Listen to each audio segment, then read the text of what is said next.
Welcome to the Leo Training Podcast with Joe DeLeo. You'll hear in-depth interviews and tips from world-class athletes, coaches, and industry-leading experts to help you train smarter and improve at what you love to do. Train smarter, get stronger, move better, race faster. Here's your host, Joe DeLeo.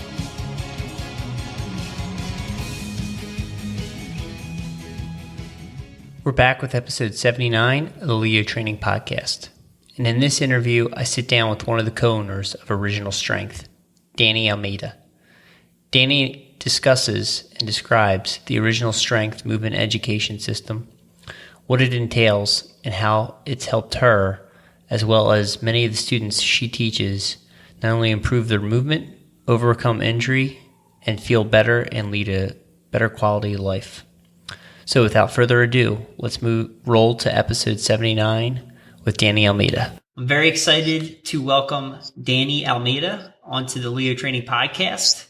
Dani, thanks so much for taking the time out of your busy schedule to come onto the show. Thanks so much for having me. I'm excited about this. It's going to be awesome. Yes, we have some fantastic material and topics in store for the audience.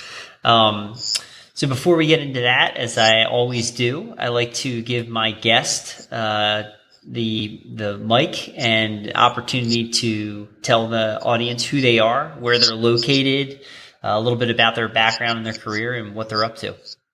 Sure.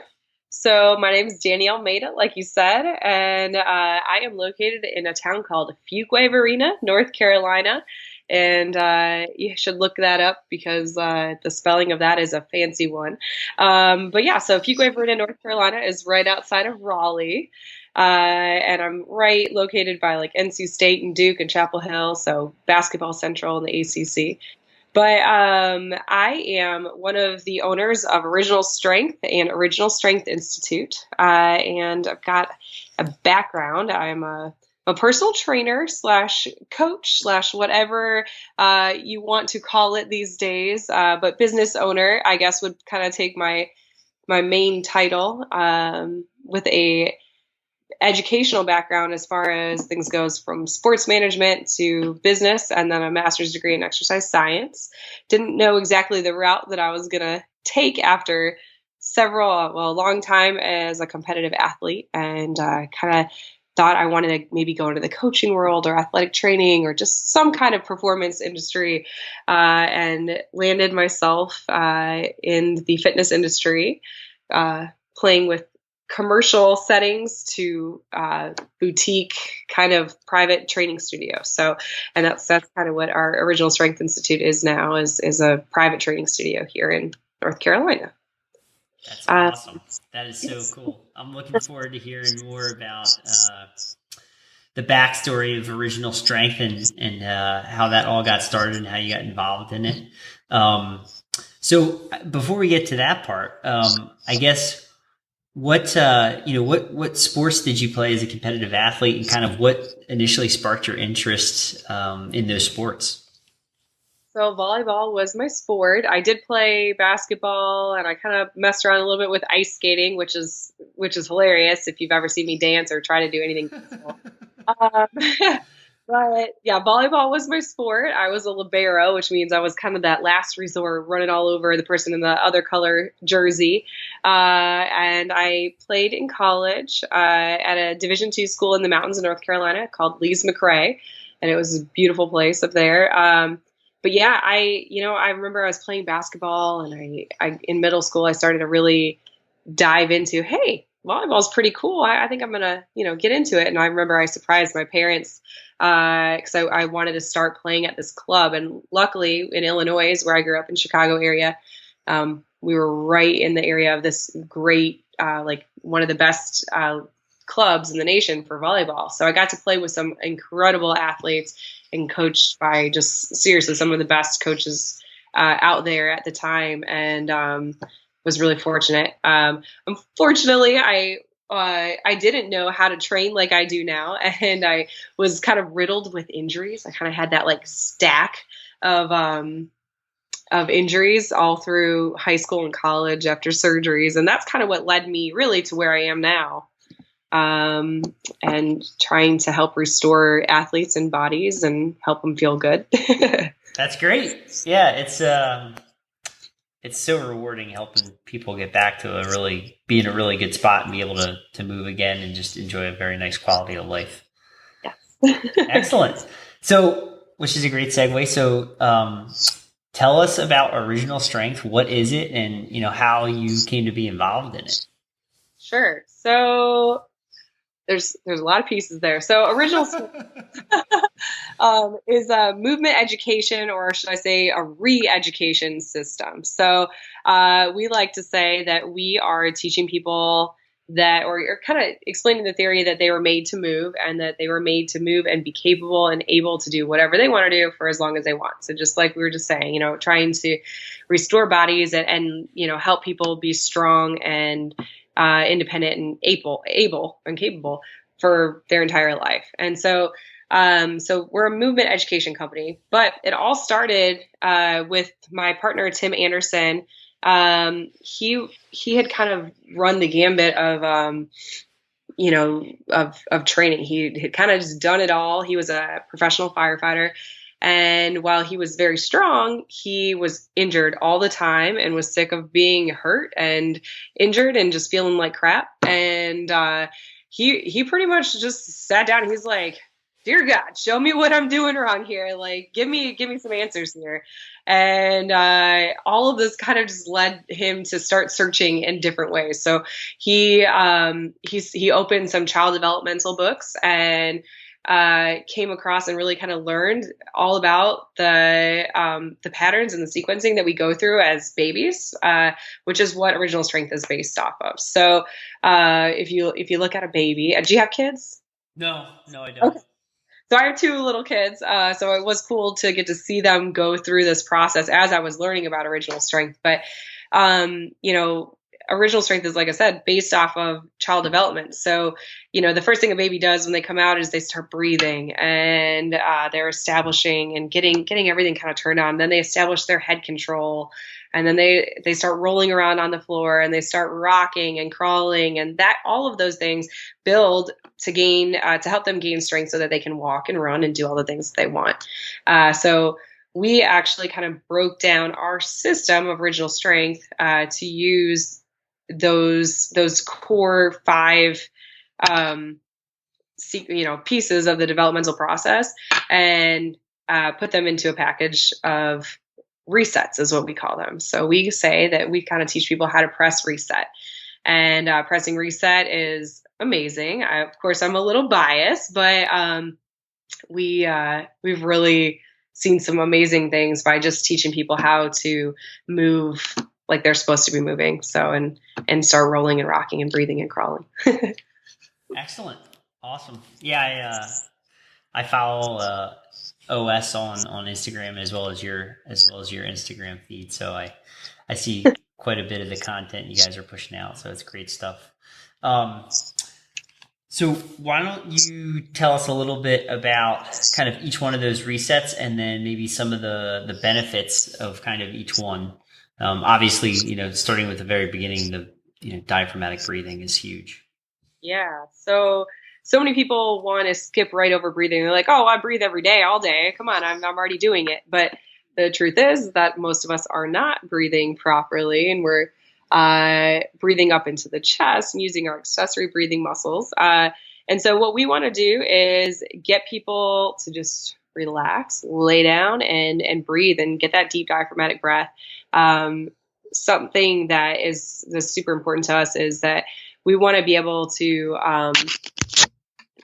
get people to breathe like that all the time. Now, obviously, as they're, obviously getting into a more intense exercise regime or training program or whatever it is, there's going to be a point where they can no longer keep that nice, comfortable diaphragmatic breath.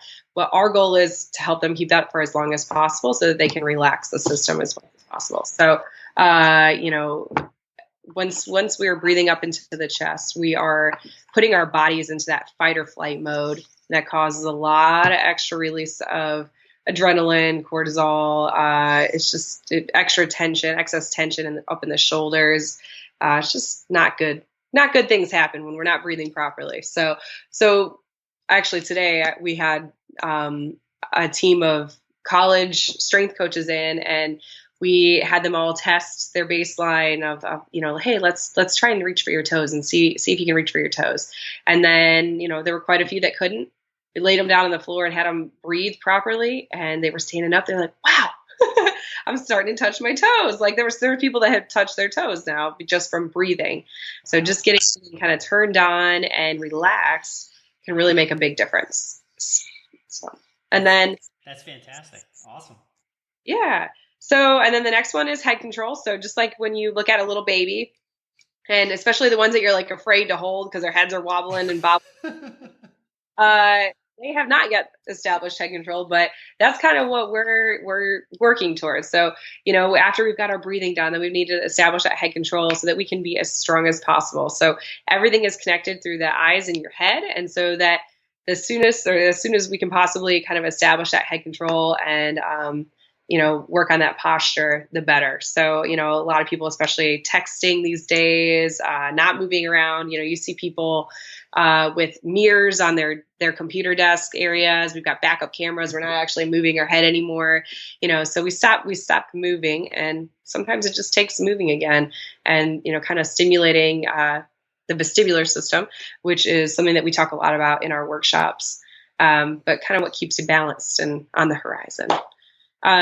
Rolling is kind of where we take the next step of establishing and kind of really fine tuning that head control and basically doing it on steroids. So head control on steroids is where the rolling comes in. So we're rolling around, getting the head moving, using your eyes, and it feels amazing. So I don't know if do you ever roll?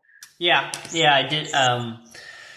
When I was like first really training for the level 1 SFG, one of the things I did a lot in the movement prep was all the segmental rolling patterns, because that's kind of to me, that's the beginning of the get up, right? You're rolling to your elbow. So just having the ability to sequence out each limb independently and have that control.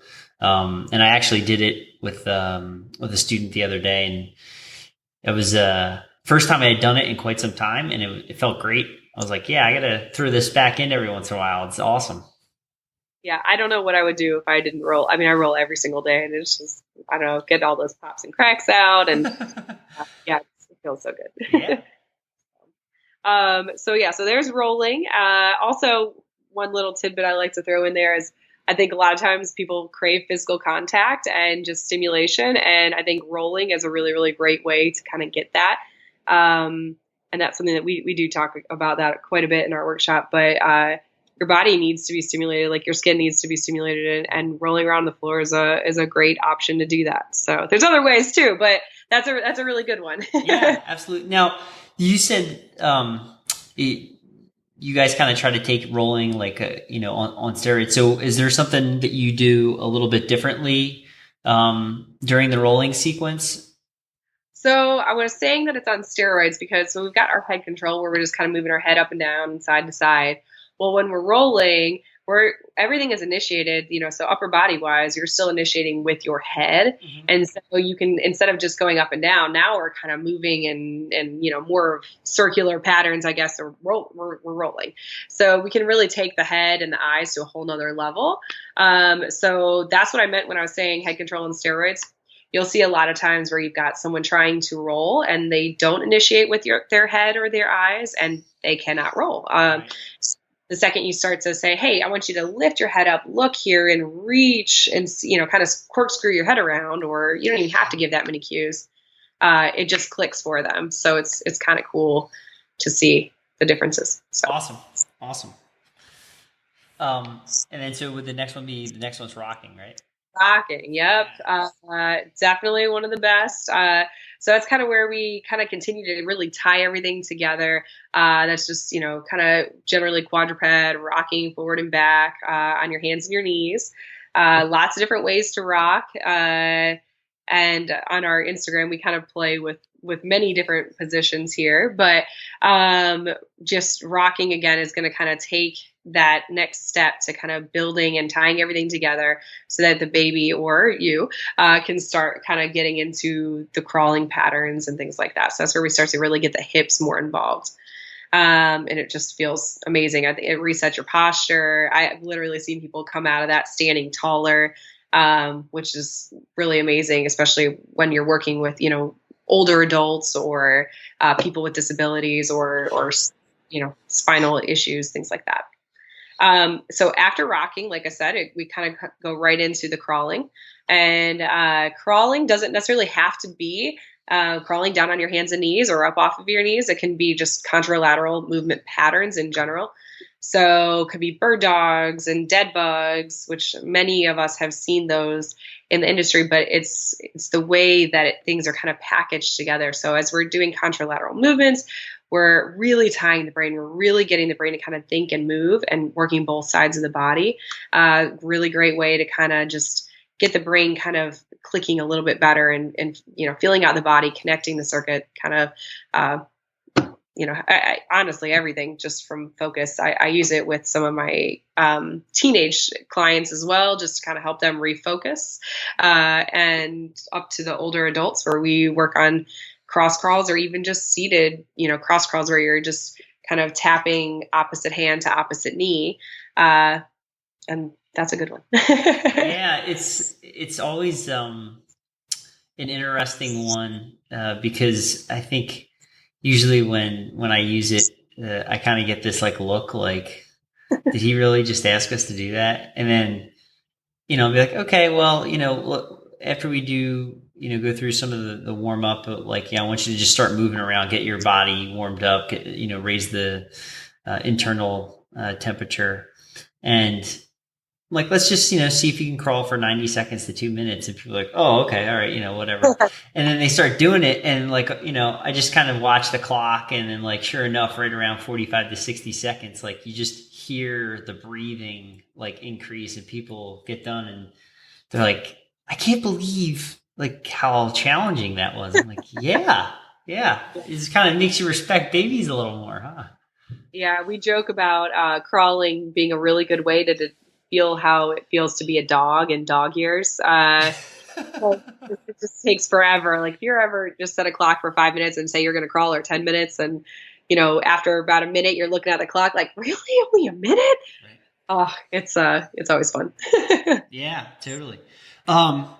Okay, so that was fantastic. So we went through the whole sequence of pressing, reset. So now let's kind of talk about the OS Institute and sort of the facility and what goes on there and how sessions or classes are structured or programs, that type of thing. Yeah, so OS Institute is we actually had it technically before Original Strength was around, but it's kind of evolved. And what we say is we're sort of like a gym, but better. It's if you walk in and you see, the typical, if you see some of the typical equipment. You've got your kettlebells and your rack and your battling ropes and sleds and that kind of thing. But we don't necessarily have a ton of things in there. It's just kind of a big open space where we just play, essentially. So, everything that we do is based off of that original strength mentality. We've got, 3 kind of core principles that we try to include in all of our sessions. So we want to make sure people are breathing diaphragmatically, they're stimulating the vestibular system, and that we are engaging in contralateral movement patterns. So all of our training programs include those movements in there, things that are going to fit in those principal models, and then as well as, the typical human movement. The 5 main human movements are 6 or 7 or however many they're saying these days. So we kind of build our programs around that. But every single session starts out with 10 minutes of pressing reset. So all of our clients, all of our members know before we even start our class, they pulled out their mat, they're down on the floor, and they're just breathing, and they're just waiting for us to kind of tell them what are we doing next. But they're ready, and a lot of them will even come early just so that they can practice their breathing. As far as kind of what it looks like there, we do private training, we do small group training, which is really kind of what I think has really built us. Mm-hmm.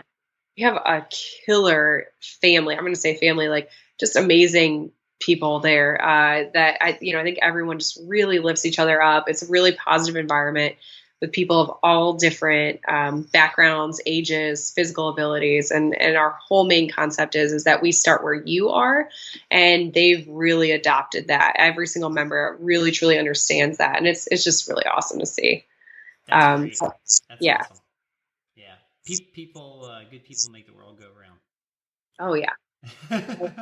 I mean, seriously, there's just they're incredible people. That's awesome. Yeah. So that makes it even more fun. It does. Great. Let me flip back here to our topic. So you covered the Institute and then kind of what you guys do through your sessions. So did you want to, is there anything else that you specifically right now you wanted to touch on in regards to OS before we switch to some of the other topics?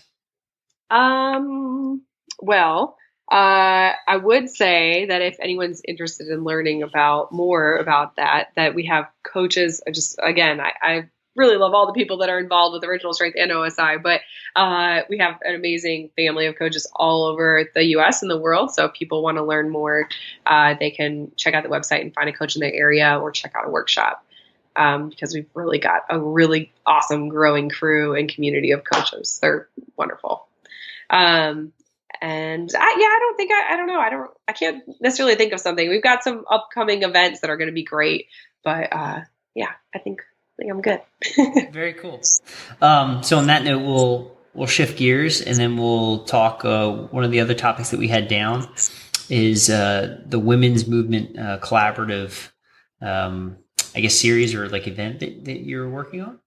Yeah. So the Women's Movement Collaborative is exactly what it sounds like. So it's a collaborative effort of a bunch of women that are trying to bring kind of more awareness / just open the eyes of women of how many people are able to do the things that they don't. Basically, let me rephrase that. Basically, it's a collaborative effort where we're trying to really focus on unconventional fitness unconventional fitness, and we've got professionals from the parkour side to gymnastics to natural movement and like MoveNat and just a whole bunch of different kind of unconventional fitness approaches, so that we can kind of just let women and introduce women to try new things and to get people working together. So, I feel like in the fitness industry, you see, you've got your kettlebell people, you've got your barbell people, you've got your, sports specific people, you've got, just so many different crews. You've got your, I feel like so many people are kind of just like in their little world doing just what that one thing or maybe two things. And so the idea is to, kind of bring all the tribes together and collaborate together and try new things, see what you're capable of, and just play and explore. The whole theme of the weekend itself is just to connect, discover, and play. And I think that a lot of really awesome stuff's going to come out of that. So we've got seriously some incredible speakers touching on things from mental toughness to mental health and kind of using movement and strength to kind of overcome those things.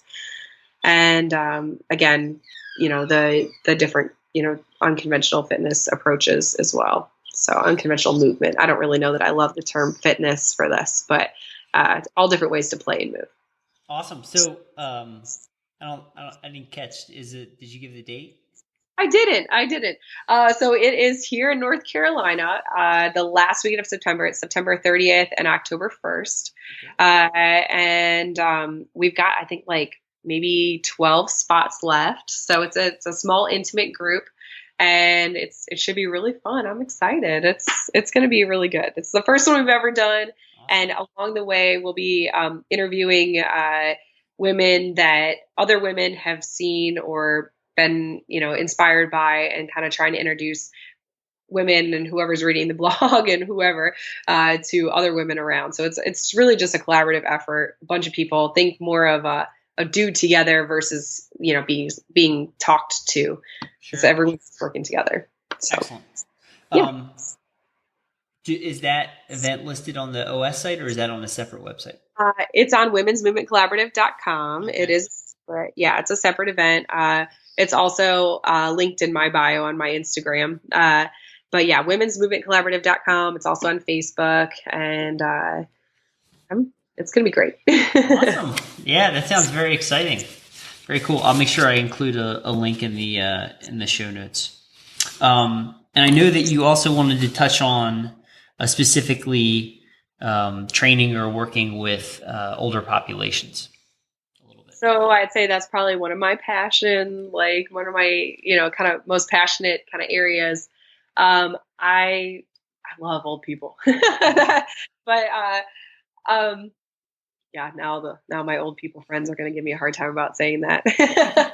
But no, but yeah, I feel like you really see the value. So strength isn't an option, and so many people look at strength as an option. They look at strength as something that they're choosing to want to work on. They want to go to the gym because they want to be strong. Well, the thing is, when you're 80 years old and you have to take care of your husband who, might need help getting up off the floor or out of bed, or you might have to take care of a loved one in some way, you need to be able to be strong enough to not only take care of them, but to take care of yourself. And so when I'm working with the older population, I see it as a really, really awesome opportunity to give them their independence and their ability to do whatever it is they want to do for as long as possible.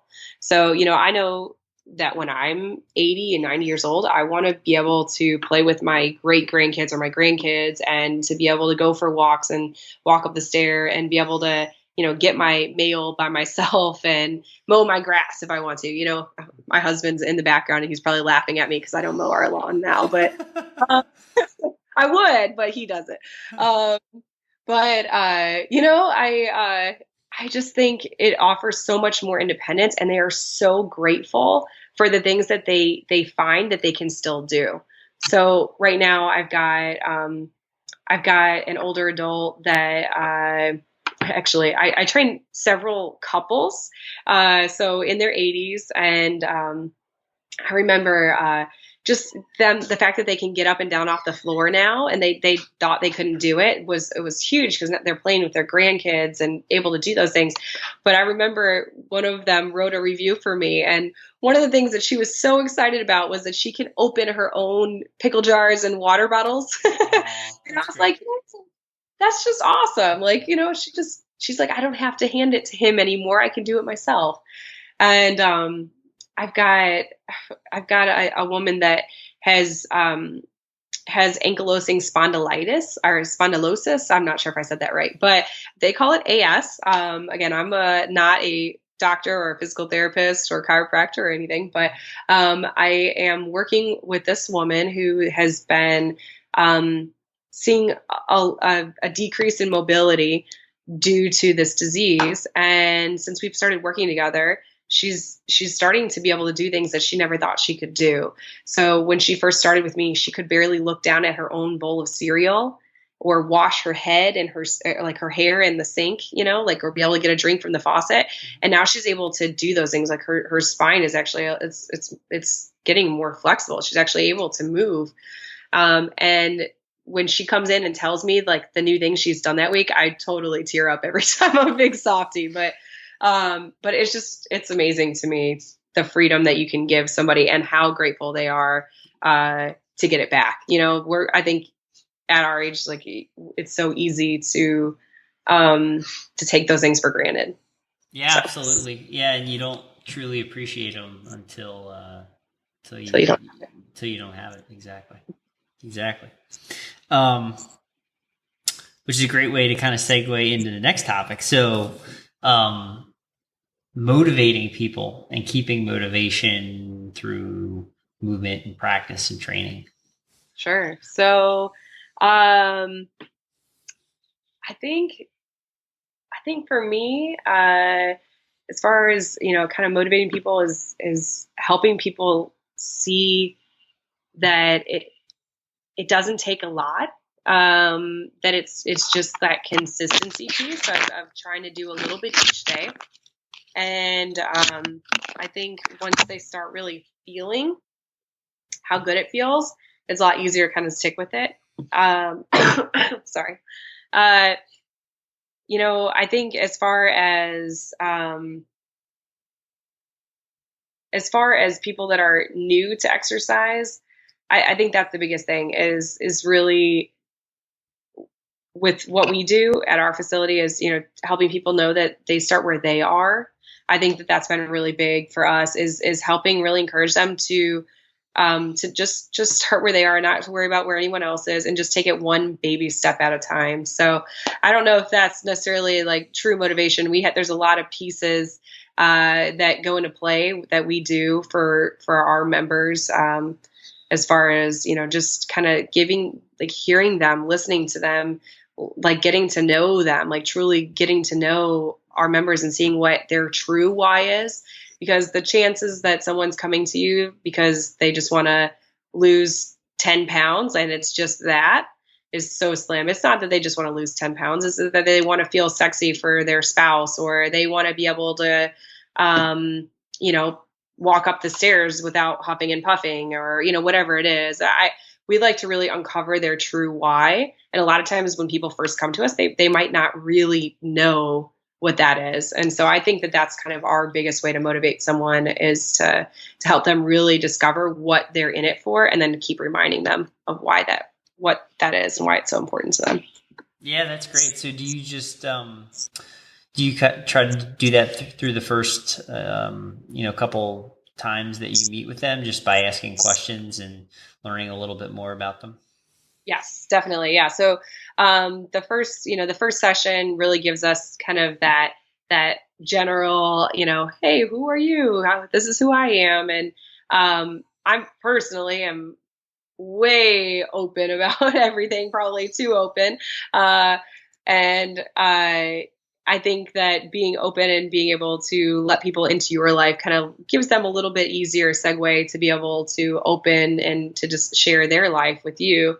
So yeah, I think just the first couple sessions, we just get to know them, find out, what it is that they're enjoying, what they love, what they don't love, where they're at in their life, and try and just pull those pieces out. So find out what it is. I just keep asking why. Honestly, I'm like, okay, why?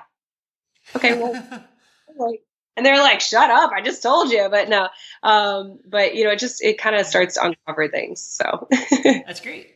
Yeah. And I'm sure that kind of helps lead into, at an individual level, developing a really good relationship, and on a bigger level, start to develop that community. Yeah. Oh, totally. Yeah. So, that's what makes our place special is not the things we're doing necessarily. It's all about the people and how much everyone truly cares about one another. So it's, if we weren't open and we couldn't have the discussions and we didn't truly care, and if we didn't know people, we wouldn't be able to care about them truly. So get to know your people. If I don't know, whoever's listening out there, listen to your people, get to know them. Yeah, absolutely. Yeah, that's so important, because at the end of the day, it's really about helping other people in the relationships. Definitely. Awesome. I think the only other thing we had down here was flow. Yeah. So flow. So I'm going to give a little shout out to Kelly. All right. Is it Manzone or Manzoni? I believe Manzoni. Manzoni. All right. So Kelly Manzoni, who is amazing, for all of you guys that are on Instagram and looking for someone that really moves beautifully. She flows amazingly. But so she's the one who kind of introduced us. So that's awesome. So thanks, Kelly. Hey. Thank you, Kelly. But the idea of flow, is just to kind of listen to your body and let your body move with however it's feeling at that point in time. So for me, I usually take, 5 minutes to 10 minutes, sometimes more, sometimes a little bit less, every single day to just go with the flow. So usually for me, it's based around resets. So I go through, maybe a couple of each of those 5 resets that we talked about earlier. And I just kind of start moving the way that my body wants to move. I think it's a great creative outlet, and I think that we need more creative opportunities. So it's a way to kind of play and to let your body explore and just feel good. Sometimes I'll put on music and kind of go with the flow of the music. Again, this is where it gets funny because I'm not a very coordinated or dancer-like person, but I mean, I do dance. It just doesn't look like it. It looks like other things. I don't know. But so I try to, kind of let the music move me. I love Max Shank. Highly recommend checking out. Max Shank had written some stuff about the 5-minute flow, and I try to kind of stick with that. So he recommends like get up in the morning, down a big glass of water, and then go and just flow for 5 minutes, however you want. So whether it's just moving your head around in a circle, breathing, shaking your legs. I mean, I'm pretty sure I've seen him play the piano, or just, like for me, I've just, maybe sometimes it's just a mixture of marching and skipping or walking, It doesn't have to be fancy. It doesn't have to be hard. It's just movement for 5 minutes. And so, I've kind of taken his approach to that 5-minute flow, added some original strength perspective in there, and then whatever music I feel like listening to. And that's like my time for me. That's how I clear my head. And kind of connect my day. And I did not actually do my normal routine this morning, and I feel a little bit off today. Like it's been a little rough. Yeah. So, yeah. No, that's great advice. Yeah. Lots of actionable, tips throughout the interview so far that people can put to good use. So it's, thank you so much for sharing. Yeah.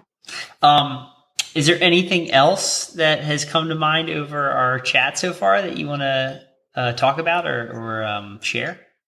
Is that a test question? No. If not, that's totally cool because I didn't tell you. So everybody does the rapid fire at the end. So yeah, no.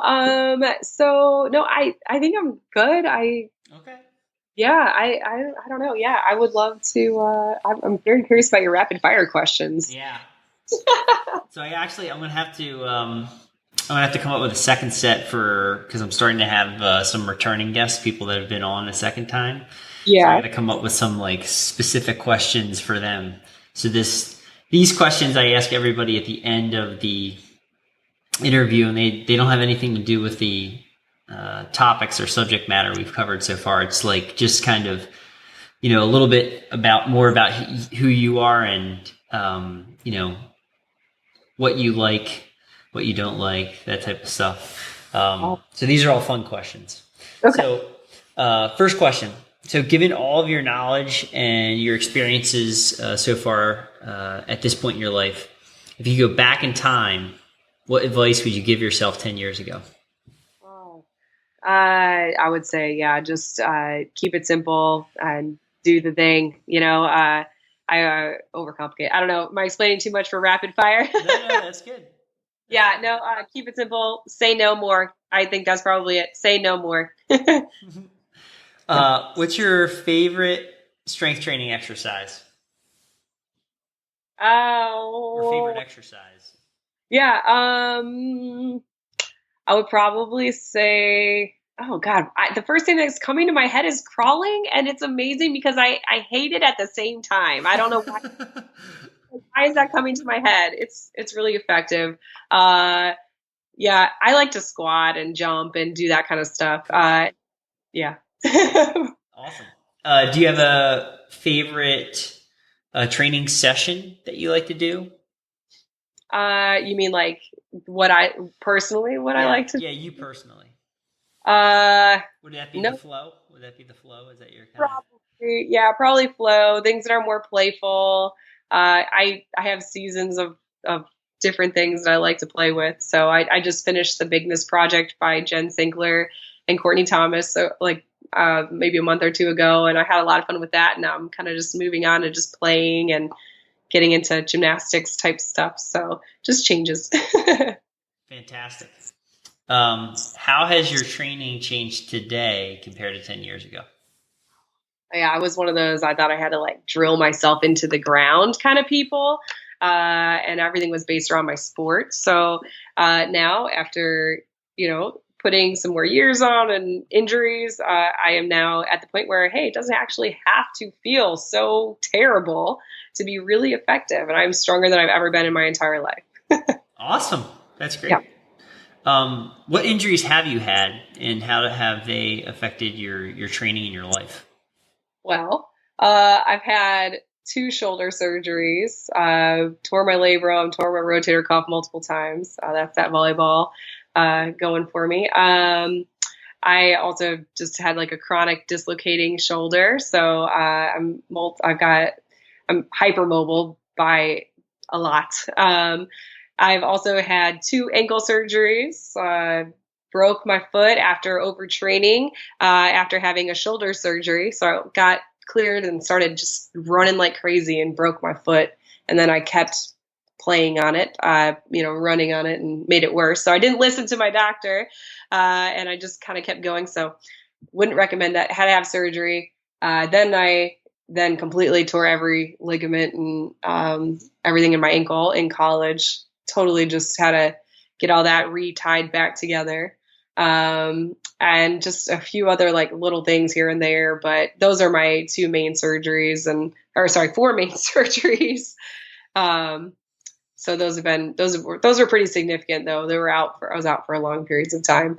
And those shaped me, and that, after I had my shoulder surgeries, they told me if I kept playing volleyball, I probably wouldn't be able to pick my kids up by the time I'm 30. Well, I've got 2 kids. I'm only 31. I'm 31.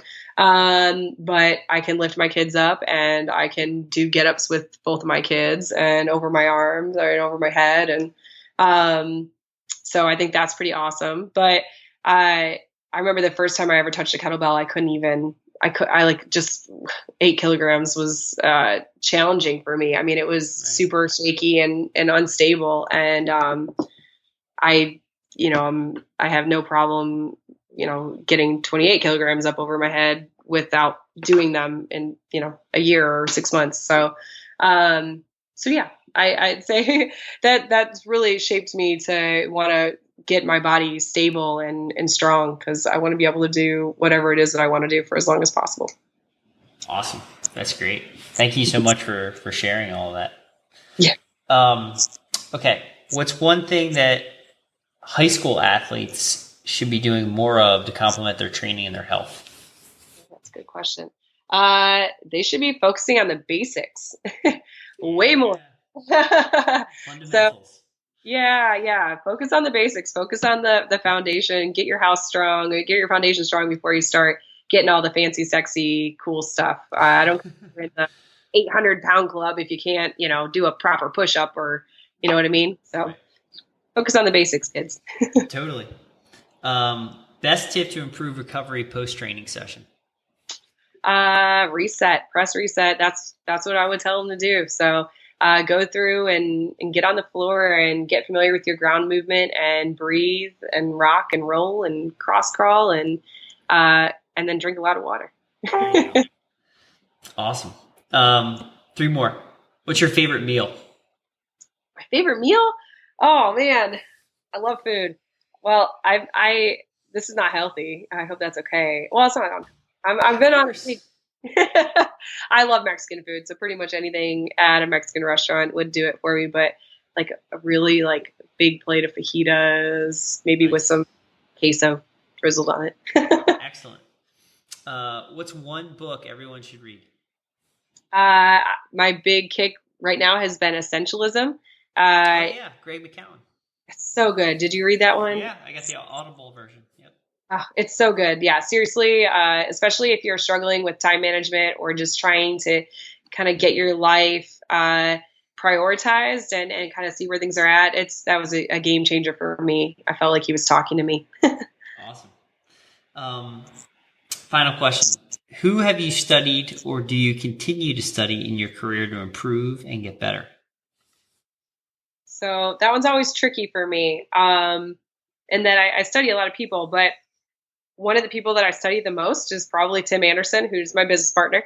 I'm fortunate enough to see him and work with him alongside of him, every day. So I see the way that he thinks and moves and treats people, and the way that he really digs in and learns about everything. We went to Soreneck Summer Strong a couple weeks ago, and there was someone speaking and presenting on triphasic training, and Tim was like, this is really interesting. That guy has been like practicing and studying and reading up all his books like ever since then. Like he's just like, I need to know all about this.